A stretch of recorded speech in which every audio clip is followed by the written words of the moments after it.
Have you ever had your entire life rewritten in just 2 sentences? Have you ever opened a message that changed everything you thought you knew about love, trust, and home? I have. And it happened on an ordinary Thursday night at 11:42 p.m. Sitting alone in my kitchen, I opened a text from my wife, Claire Mitchell. It said, "I'm not coming back. I've met someone better. I've already moved your things to storage." 2 sentences. 15 years erased. Just like that. No conversation. No apology. Just a screenshot of a $118,000 bank transfer to her personal account. And a digital goodbye. In that moment, I felt strangely calm. Like part of me had been waiting for this truth to finally show its face. Because deep down, we always know, don't we? We see the signs. We feel the shift. But we convince ourselves to stay. To hope. To fight for something that's already gone. That night, staring at my cold coffee and an even colder message, I made a decision. I wasn't going to fight for someone who had already walked away. I was going to fight for myself. For my future. For my freedom. This is the story of how I lost everything I thought I wanted. And found the life I never knew I needed. Looking back now, the signs were everywhere. They weren't loud. They didn't come crashing through the door demanding my attention. They crept in quietly, like shadows at dusk. It was the weekend trips Claire started taking. Trips that stretched a little longer each time. It was the new clothes she bought.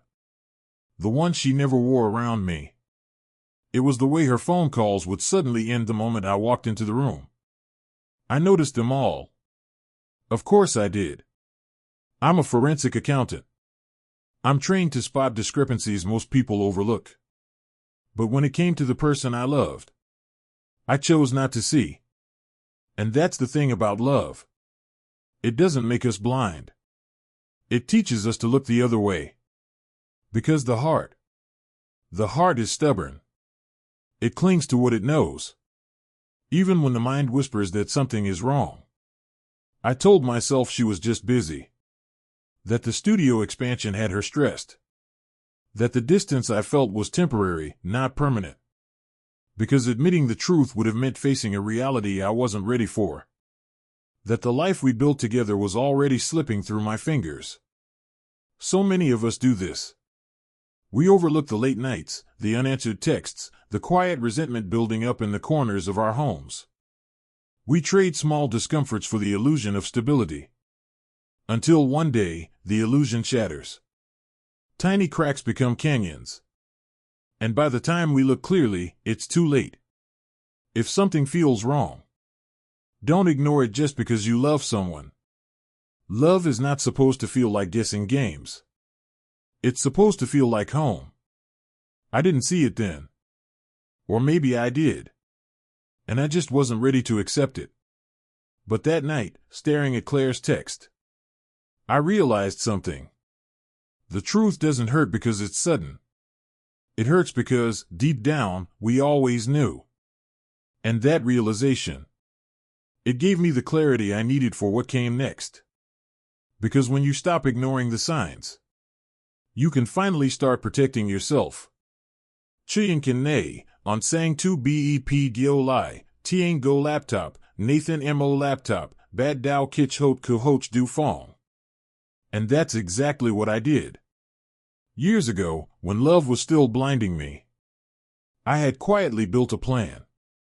A safety net I prayed I'd never have to use. But now, it was time.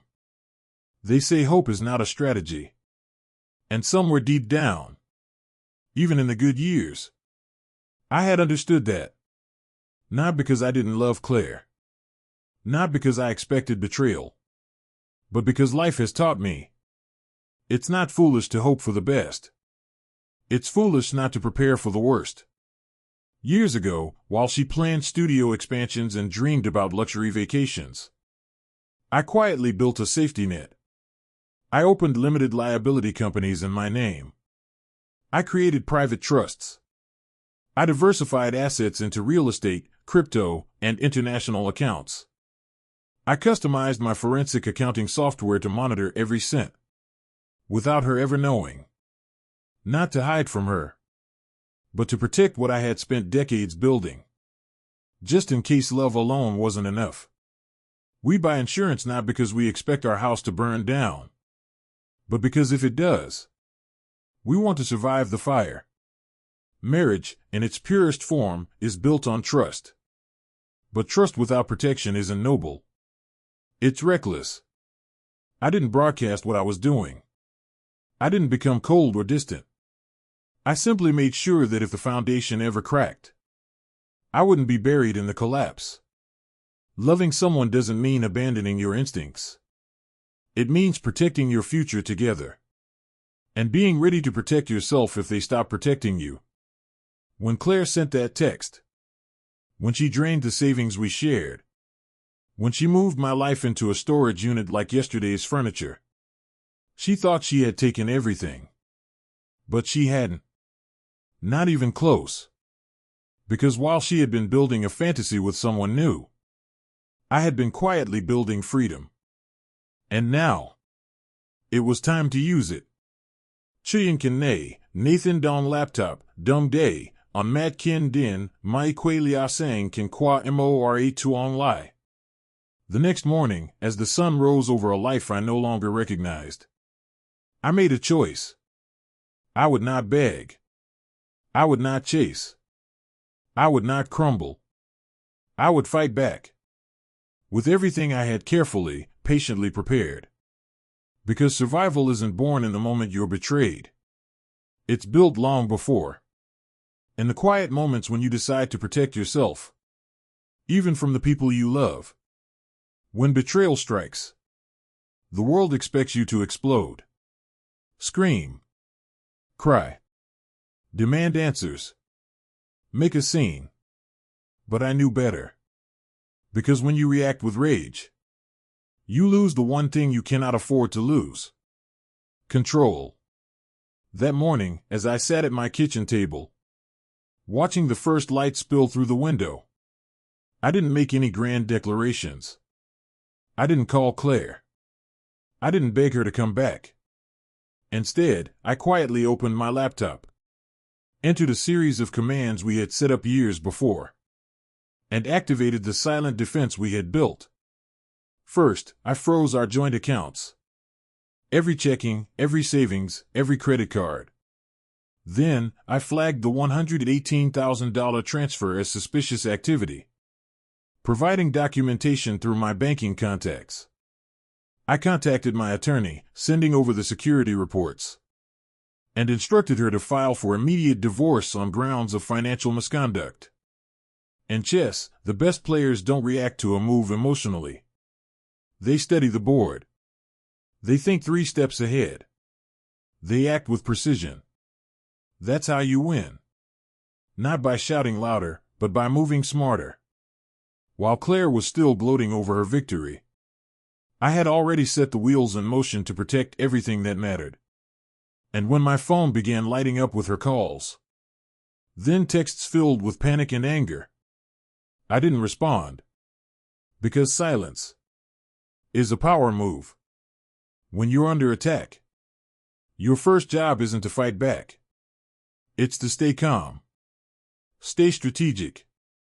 Stay 2 steps ahead. Fighting quietly doesn't mean you're weak. It means you're saving your energy for the moments that really matter. And soon, those moments would come.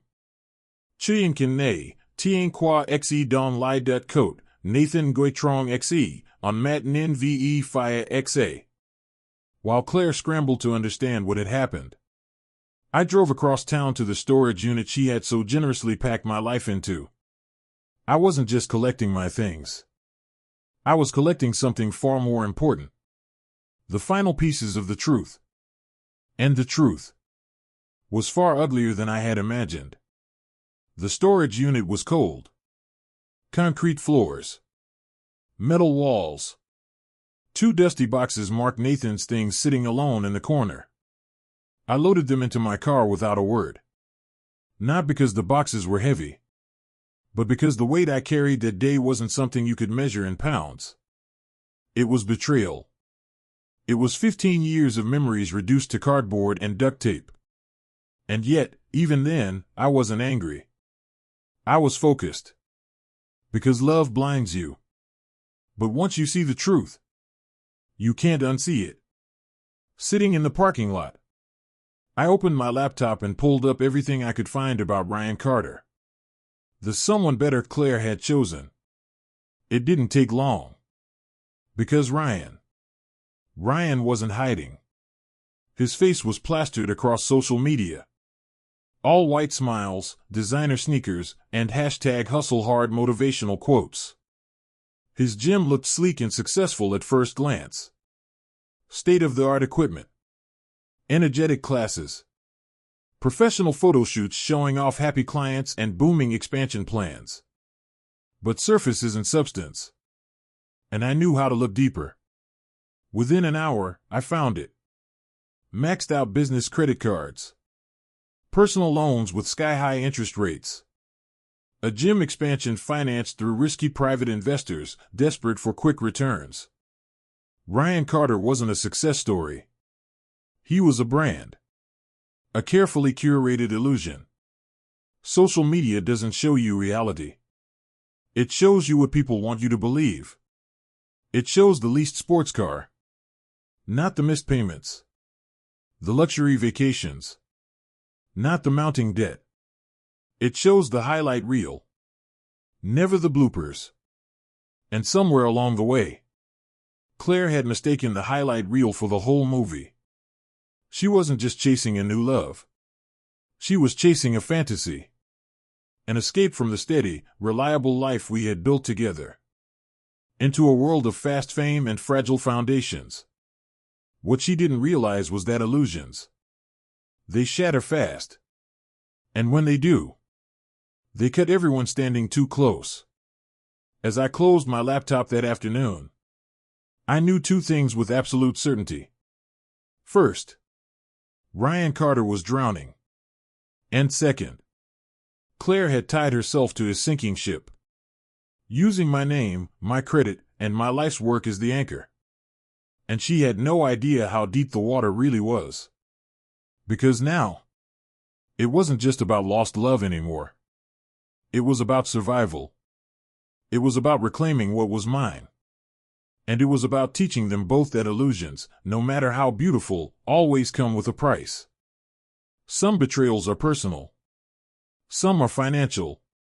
But the worst kind are the ones that are both. When Claire emptied our joint account, I thought that was the extent of it. I thought losing the money, the house, the memories we built together would be the deepest cut. But I was wrong. Because the real betrayal, the one she didn't even realize she committed, was far bigger than stolen cash. It was what she signed in my name. Through quiet digging, through networks I had built in my years as a forensic accountant, the truth unraveled piece by piece. A business loan, $175,000, secured by Ryan's gym equipment. Co-signed not just by Claire Mitchell, but by Claire Mitchell, married to Nathan Brooks. The fine print was clear.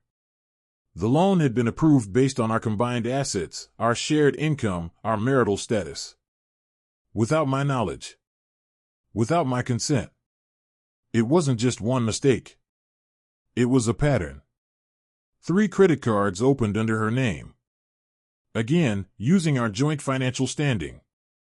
A car lease for Ryan, secured using our shared credit. A new commercial space lease, signed with projections based on my income. Piece by piece, Claire had tied my life to a man drowning in debt. She hadn't just walked away from our marriage. She had dragged my entire future into quicksand behind her. When trust is broken, it's not just hearts that get hurt. It's homes. It's savings. It's years of work, gone in a signature. Love makes you share everything. Blind love makes you share more than you realize. And Claire had bet everything we built on a man who didn't even have solid ground beneath him. All because she believed the illusion over the reality. The fantasy over the facts. The worst part? She didn't even know the house of cards she had built was already trembling. As I stared at the documents, the contracts, the credit reports, a strange calmness washed over me. Not anger. Not sorrow. Just a cold, steady certainty. Claire had made her choices. Ryan had made his bets. Now it was time for the consequences. Because survival isn't about hoping people do right by you. It's about preparing for the moment they don't. And knowing exactly what to do when that moment comes. And I was ready. More ready than they could ever imagine. There's a kind of silence right before a storm. Not peaceful, but electric. Heavy. Certain. That's what I felt as I walked into Ryan Carter's gym that afternoon. The place was polished, shiny. Music pulsed through speakers overhead. Trainers barked encouragements. Clients took selfies in between sets, flexing muscles and filters alike. On the surface, everything looked thriving. But I knew better now. I knew what lay beneath the polished floors and motivational slogans. Debt. Desperation. A crumbling empire built on borrowed money and borrowed time. Ryan spotted me immediately.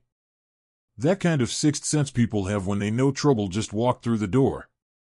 He smiled, confident, cocky, the way you smile when you still believe you're winning. Nathan, right, he said, hand outstretched. Claire's told me so much about you. I looked at his hand. Then looked past it. Past the fake charm. Past the false confidence. We need to talk, I said, my voice steady. He led me to a glass-walled office, visible to everyone but soundproof. Perfect. I placed a folder on the table between us.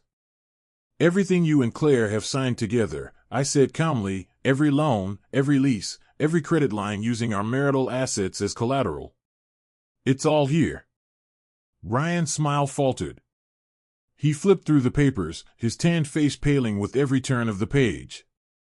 I don't understand, he said finally, voice tighter now. It's simple, I replied, still calm. Claire used our marriage to back your business loans. Now that she's left, those guarantees are void. Which means... I leaned in slightly, voice just above a whisper. You're about to lose everything. His jaw tightened. This is between Claire and me, he snapped. No, I said quietly. It's between you, the banks, and reality. I stood up, gathering the folders slowly. For what it's worth, I added, pausing at the door. I'm not here to ruin you. You did that all by yourself. I left him sitting there, papers scattered across the table, realization dawning slow and ugly. Because anger makes you reckless. But calmness? Calmness makes you terrifying. When you confront betrayal, the loudest weapon isn't shouting. It's walking in with the truth, laying it bare, and letting silence do the rest. That afternoon, a courier delivered a box to my hotel. Inside were my missing belongings. Family photos. My father's old watch. Memories that money could never replace. No note. No apology. Just a silent acknowledgement. He understood. And he knew what was coming. The storm had finally broken. But not over me. This time, I was standing still. Unshaken. Unmoved. And they were the ones left scrambling for cover. Winning doesn't always look like the movies. It isn't standing over your enemies, gloating. It isn't shouting, I told you so. Sometimes, winning is simply walking away with your dignity intact, your soul unscarred. A few days after that quiet confrontation at Ryan's gym, the real fallout began. The banks called in their loans. Equipment was repossessed. Accounts were frozen. Creditors started knocking, louder and louder. And Claire? The woman who had once curated her perfect life with matching outfits and vacation hashtags was left scrambling to hold onto the fantasy. I didn't gloat. I didn't send angry texts. I didn't post cryptic messages online. I stayed silent, focused, free. Because real power isn't about crushing someone. It's about refusing to let their chaos drag you down with them. Revenge feels good for a moment. Freedom feels good forever. The settlement came quickly after that. Claire signed the divorce papers without argument. She kept her yoga studio, her car, her personal belongings. But she assumed full responsibility for every debt she had tied to Ryan. No alimony. No claims to my private assets. No more access to the life she had once taken for granted. I didn't fight her for more. I didn't bleed her dry. Because holding on to anger would have tied me to her forever. And I was ready to be free. There's a peace that comes when you realize you don't have to destroy someone to win. You just have to survive them. Outlast them. Rise above them. I moved into a modest house on the edge of downtown. Not flashy. Not grand. Just enough. A space that was mine and only mine. No secrets. No illusions. No debts hidden under polished floors. Just a man, a new beginning. And a freedom I hadn't realized how badly I needed. Claire moved away shortly after. Ryan disappeared into the swirl of his next big scheme. And me? I stayed. Quiet. Rooted. Rebuilding, not from spite, but from strength. Because the real victory isn't about who falls. It's about who keeps standing after the dust settles. Forgiveness is a word people love to throw around. Just forgive and move on, they say. As if it were that simple. As if forgiveness were a magic eraser. But standing there in my new, half-furnished living room, surrounded by fresh paint and the faint smell of sawdust, I realized something important. Forgiveness isn't a command. It's a choice. And sometimes, choosing not to forgive isn't about holding onto bitterness. It's about holding onto yourself. I didn't hate Claire.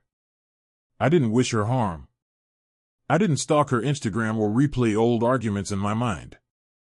I simply let go. Let go of the life we had built. Let go of the dreams we had once whispered into the darkness.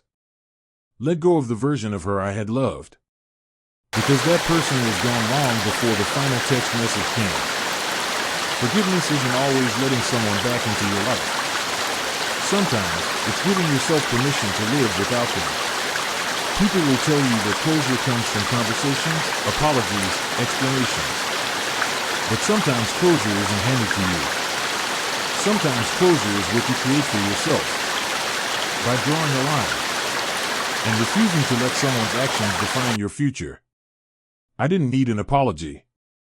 I didn't need a confession. I didn't need Claire to say she was sorry, or Ryan to admit he had used her. All I needed was the freedom to move forward. Without anger. Without regret. Because when you spend too long demanding apologies from the people who hurt you, you stay tethered to their story. But when you choose freedom, you begin writing your own. Forgiveness, for me, wasn't about excusing the past. It was about refusing to carry it any further. I had places to go. Dreams to chase. A life to live. One they would never again have the power to touch. And that was worth more than any apology could ever offer. They say the best revenge is living well. And now, for the first time in years, I understood exactly what that meant. It wasn't about proving Claire wrong. It wasn't about watching Ryan's empire collapse. It wasn't about flaunting success or shouting I survived. It was quieter than that. Stronger. Deeper. It was about waking up each morning with a clear mind. It was about sitting on my porch in the soft light of dawn. Coffee in hand. knowing that no one else controlled my peace anymore. It was about laughter that came easy, sleep that came deep, dreams that came back, one small piece at a time. I took trips I had always postponed. I reconnected with friends I had unintentionally drifted away from. I spent weekends fishing at the old cabin, the one my father used to take me to when life felt overwhelming. And most of all, I built a life that didn't need anyone else's permission to be beautiful. Happiness isn't about erasing the past. It's about refusing to let the past dictate who you become. Somewhere along the way, without even realizing it, I stopped thinking about Claire. Stopped wondering what she was doing. Stopped needing her to know that I was okay. Because her chapter in my life had closed. And a new one, better, stronger, truer, had begun. Chiyan Kane, Nathan Bukare San Sao, Bao Troy Zan Tam Mo Rong, on Sang Map Fu Lin Wa Thursday. Living well isn't loud. It doesn't need to be. It's in the quiet victories. The meals cooked in your own kitchen. The nights you fall asleep smiling, just because. It's in the moments you realize you're no longer carrying the weight of people who didn't stay. It's in the peace that fills the spaces where chaos used to live. I didn't win because Claire lost. I didn't rise because Ryan fell. I won because I chose myself. I chose healing over hatred. Freedom over fear. Peace over pettiness. And as the sun set over that little house I rebuilt with my own 2 hands, I realized the sweetest revenge wasn't making anyone regret losing me. It was living a life so full, so rich, so free, that no part of me wished for anything different. Not even for a second.